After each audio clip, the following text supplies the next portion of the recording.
This is the new Audi A8, the brand's flagship luxury limousine. It's big, it's luxurious and comes loaded with new technology and a price tag of €100,000. Rivals include the other premium flagships out there like the Mercedes-Benz S-Class and the BMW 7 Series. And with the price tag involved here, it's fair to say it's a pretty niche end of the market. So who drives an Audi A8? Well, the better question might be who gets driven around in an Audi A8, because a lot of the people experiencing this car will be experiencing it from the back seat. So maybe we should start there.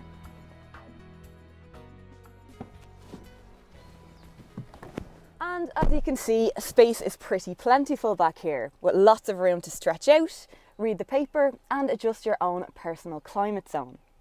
Now you might have watched other reviews where there's some fancy screens and stuff back here. This one doesn't have them because it is an optional extra, but more on that later.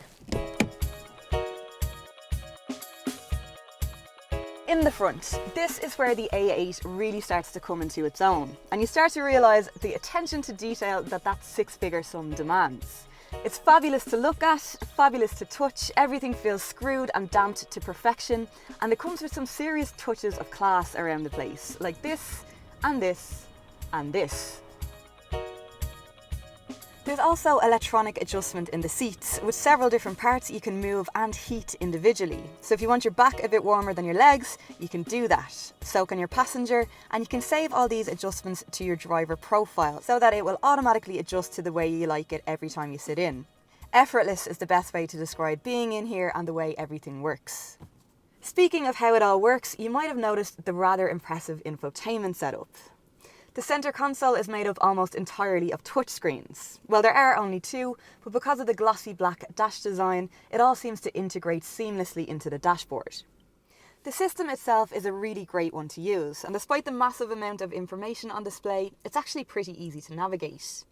You do have to press it rather than touch it, which is good when you're on the move because the haptic feedback lets you know that you've hit the right spot.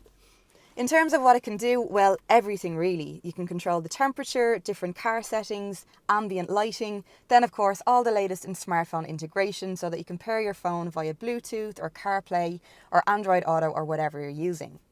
There's also a 360-degree surround view parking sensor.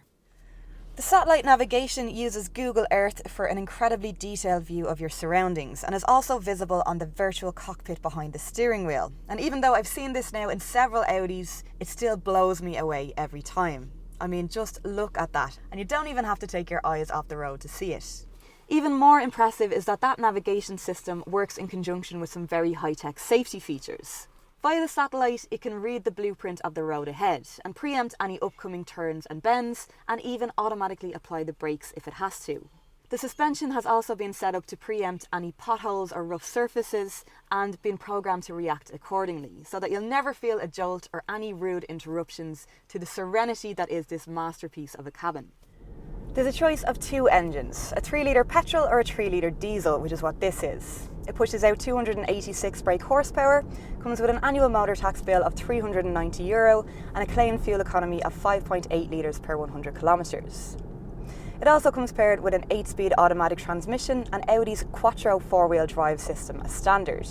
This gives it a great feeling of control around corners and bends, and despite its considerable bulk, actually makes it feel reasonably engaging to drive, although it was never going to be laugh a minute. The main draw of a car like this one is comfort, and it has that by the bucket load. The adaptive air suspension makes it feel like you're floating above the road rather than driving on it, and it's so well insulated that the cabin can only be described as serene.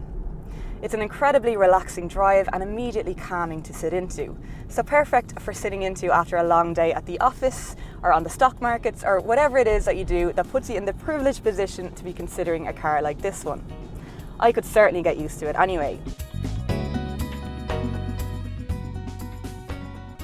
So it ticks all the boxes of what you want in a big luxurious saloon: space, comfort, etc.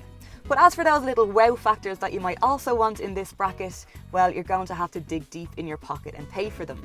For example, I thought I was going to be getting a massage from the seats on the way to work every morning, but unfortunately not. Optional extra. As is the rear seat infotainment, the TV package and the Bang & Olufsen sound system. So if you want a truly pimped A8, you might end up paying the price of another pretty decent car on top of it. Anyway, that's the new A8. If you're looking for one right now, well done you, and you can find details of your local Audi dealer on CarsIreland.ie. But if you're just here for a nose at how the other half live like the rest of us, well then we hope you enjoyed this review. Please hit the subscribe button, and as always, let us know what you think of the new A8 in the comment section below.